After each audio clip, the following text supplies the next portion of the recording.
अतिशय महत्त्वाची आहे। बीड शहरातून जाणाऱ्या बिंदुसरा नदीला पूर आलेला आहे। रात्रभर झालेल्या मुसळधार पावसानं बिंदुसरा नदीला पूर आल्याची माहिती आहे। आसपासच्या परिसरातील नागरिकांना सतर्कतेचा इशाराही दिला जातोय। बीड जिल्ह्याला आज येलो अलर्ट देण्यात आलाय।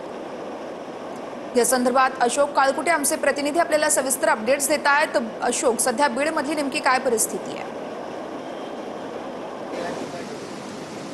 नक्कीच वर्षा, रात्रभर बीड शहरामध्ये प्रचंड मोठा पाऊस झाला। मुसळधार असा पाऊस झाल्याच्या नंतर आता जर आपण या ठिकाणी दृश्य पाहिलं तर ही बिंदुसरा नदी आहे जी बीड शहरातून वाहते आणि याच बिंदुसरा नदीमध्ये पूर आल्याची परिस्थिती निर्माण झाली आहे। याच ठिकाणच्या खासबाग परिसरामध्ये काही घरांमध्ये पाणी देखील शिरलेलं आहे आणि आता या नदीकाठच्या सर्वच लोकांना सतर्कतेचा इशारा देण्यात आला आहे आणि जे रस्ते आहेत ते सुद्धा या ठिकाणाहून बंद झालेले आहेत। लोकांची ये-जा बंद झाली आहे। पोलिसांनी बॅरिगेटिंग केलेली आहे आणि पूर्णपणे या ठिकाणचे रस्ते बंद केलेले आहेत। दुसरीकडे बीड ग्रामीण पोलीस ठाण्यामध्ये देखील पाणी शिरलं आहे आणि एकूणच बीड शहरामध्ये किती प्रचंड मोठ्या प्रमाणात हा पाऊस पडला आणि बीड जिल्ह्यामध्ये सध्याची काय स्थिती आहे हे यावरूनच लक्षात येत आहे। यामुळे आता बीड जिल्ह्यातल्या सर्वच नागरिकांना सतर्कतेचा इशारा देण्यात आला आहे। मात्र या पावसामुळे पुन्हा एकदा शेतकऱ्यांची मोठी चिंता वाढली आहे। वर्षा, अशोक, धन्यवाद दिलेल्या सविस्तर माहितीसाठी।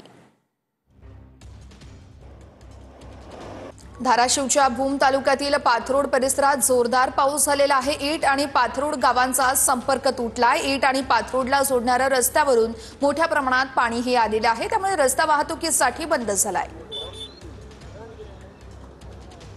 भूम तालुक्यातील पाथरोड परिसरातली ही सगळी दृश्य आहेत। मुसळधार पावसामुळे या ठिकाणी वाहतूकही खोळंबलेली आहे। या संदर्भात आढावा घेतलाय, तो आपण पाहूया।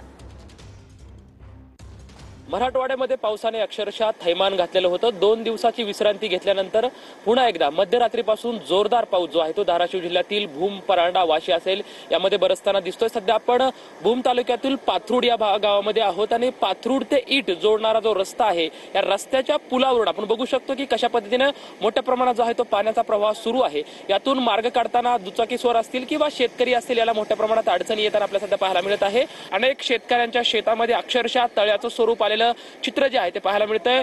सोयाबीन असेल, उडीद असेल, मूग असेल किंवा तूर असेल, सर्व हाताशी आलेले पीक अगदी सारं नाहीसं झालं आहे। आणखी अद्यापही पुढील 2 दिवस जो आहे तो पाऊस असाच बरसणार आहे। आज धाराशिव जिल्ह्यातील सर्व शाळांना सुद्धा जिल्हाधिकारी यांच्याकडून सुट्टी जाहीर करण्यात आलेली आहे। मात्र प्रत्येक गावातलं हे वेगळं भयावह असं चित्र जे आहे ते आपल्याला पाहायला मिळत आहे। कॅमेरामॅन विकी चव्हाण सोबत लक्ष्मण जाधव, टीव्ही 9 मराठी, पाथरूड। धाराशिव जिल्ह्यामध्ये रात्रभर मुसळधार पाऊस सुरू आहे। भूम, परांडा परिसरातील नळी, दुधना, बाणगंगा या नद्यांनी धोक्याची पातळी ओलांडली आहे। रात्रभर सुरू असलेल्या पावसामुळे चेत शिवारात मोठ्या प्रमाणात पाणी साचलेलं आहे।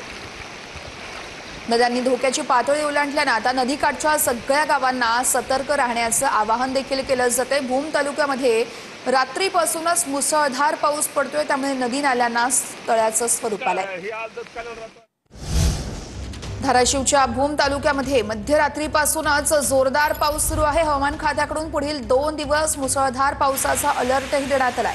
भूम, परांडा, वाशी अनेक भागामध्ये ओढ्यांनी धोकादायक पातळीही ओलांडलेली आहे। 2 दिवसाच्या विश्रांतीनंतर पुन्हा एकदा पावसानं जोर धरलेला आहे। धाराशिवच्या भूम तालुक्यातील ही सगळी दृश्य आहेत। मध्यरात्रीपासूनच जोरदार पाऊस पडतोय। रस्त्यावर नदीप्रमाणे इथं पाणी वाहत असल्याचं आपण पाहतोय।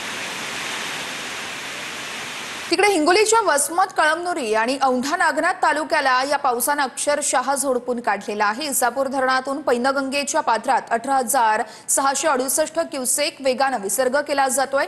मराठवाड्यातून विदर्भात जाणारा पुसद, शेंबाळ, पिंपरी हा मार्ग वाहतुकीसाठी बंद पडलेला आहे। या संदर्भात आमच्या प्रतिनिधींनी घेतलेला आढावा पाहूया। हिंगोली जिल्ह्यामध्ये मध्यरात्रीपासून जोरदार पाऊस होत असलेल्या पावसामुळे जे आहे ते सर्वत्र पाणीच पाणी दिसत आहे। अनेक जिल्ह्यातील अनेक गावामध्ये जे आहे ते पुरानं वेढा घातला आहे, पाण्यानं वेढा घातलेला आहे आणि प्रत्येक शेतात शिवारामध्ये जे आहे ते पुराचं पाणी घुसलेले आहे। आपण बघतोय की या दृश्यामध्ये कशा प्रकारे हे पाणी जे आहे ते शेत शिवारातून वाहत आहे। हा कुठला नदी ओढा नसून तर हे सगळे शेतीचं शिवार आहे। आता मी कळमनुरी तालुक्यातील बोल्डा शिवार आहे। याच बोल्डा शिवारामध्ये मोठ्या प्रमाणात जे आहे ते शेती पिकांचं नुकसान झालेलं आहे। त्याचबरोबर हिंगोली जिल्ह्यातील सर्व शाळांना जे आहे ते सुट्टी जाहीर करण्यात आली आहे आणि जिल्ह्यात अनेक शेतशिवार जे आहेत ते पाण्याखाली आहेत। कॅमेरामॅन ज्ञानेश्वर वानखेडेसह मी रमेश चेंडके, टीव्ही 9 मराठी, हिंगोली। नांदेड जिल्ह्यामध्ये आज ऑरेंज अलर्ट जारी करण्यात आलेला आहे। नांदेड शहरातील अनेक भागातील रस्ते जलमय झाले आहेत। शहरातील बाबानगर रस्त्यावरून नागरिकांना पाण्यातून मार्ग काढताना जावं लागतंय। यावेळेस तारेवरची कसरत देखील करावी लागते। नांदेड जिल्ह्यातील सर्व शाळा महाविद्यालयांना सुट्टी जाहीर झाली आहे। या संदर्भात आढावा घेतलाय आमच्या प्रतिनिधींनी, तो आपण पाहूया। नांदेड जिल्ह्यासाठी हवामान विभागाने आज ऑरेंज अलर्ट जारी केला आहे आणि आपण बघतोय मध्यरात्रीपासून जे आहे ते नांदेड शहरासह जिल्ह्यात जोरदार पावसाला सुरुवात झाली आहे। नांदेड शहरातील बाबानगर भागातील हे चित्र आपण पाहतोय। या रस्त्यावर जे आहे ते मोठ्या प्रमाणात पाणी साचले आणि या रस्त्याला अक्षरशः तळ्याचं स्वरूप आलं चित्र आपल्याला पाहायला मिळतं आणि या रस्त्याच्या पाण्यातून नागरिक जे आहे ते अशा पद्धतीनं तारेवरची कसरत करत वाट काढताना आपल्याला पाहायला मिळतात। आता मी नांदेड शहरातील बाबानगर परिसरात आहे आणि जिल्हा अधिकारी राहुल कर्डिले यांनी या सगळ्या ऑरेंज अलर्टची दखल घेत नांदेड जिल्ह्यातील सर्व शाळा महाविद्यालय खाजगी कोचिंग क्लासेस यांना सुद्धा आज सुट्टी जाहीर केली आहे। प्रशासनाच्या वतीने जे आहे ते आपत्ती व्यवस्थापन पथक सतर्क ठेवण्यात आले आहेत। ज्ञानेश्वर लोंढे, TV9 मराठी, नांदेड। हिंगोलीच्या कळमनुरी तालुक्यामध्ये कोंढूर डिग्रस या शिवारातील मुसळधार पावसानं रस्ता खचलेला आहे। रस्त्याचा काही भाग वाहून गेल्यानं डिग्रस गावाचा शहराशी संपर्क तुटलाय। जिल्ह्यात मध्यरात्रीपासून मुसळधार पाऊस पडतोय आणि त्याचमुळे हे संपूर्ण नुकसान झालेलं आहे। कोंढूर डिग्रस शिवारातील ही दृश्य मुसळधार पावसाने या ठिकाणी रस्ता खचून गेलाय। वाहतूकही पूर्णपणे ठप्प झालेली आहे तर काही गावांचा संपर्कही तुटलाय। बीड जिल्ह्यात अनेक ठिकाणी आज पुन्हा पावसाला सुरुवात झाली आहे। बीड जिल्ह्याला येलो अलर्ट देण्यात आलेले आहे। गेल्या 12 दिवसांपासून सुरू असलेल्या अतिवृष्टीनं बीड जिल्ह्याचं प्रचंड नुकसान झालंय। शेतातील सर्व प्रकारची पिकं, फळबागा उद्ध्वस्त झालेल्या आहेत, त्यामुळे शेतकरी चिंतेत सापडलाय।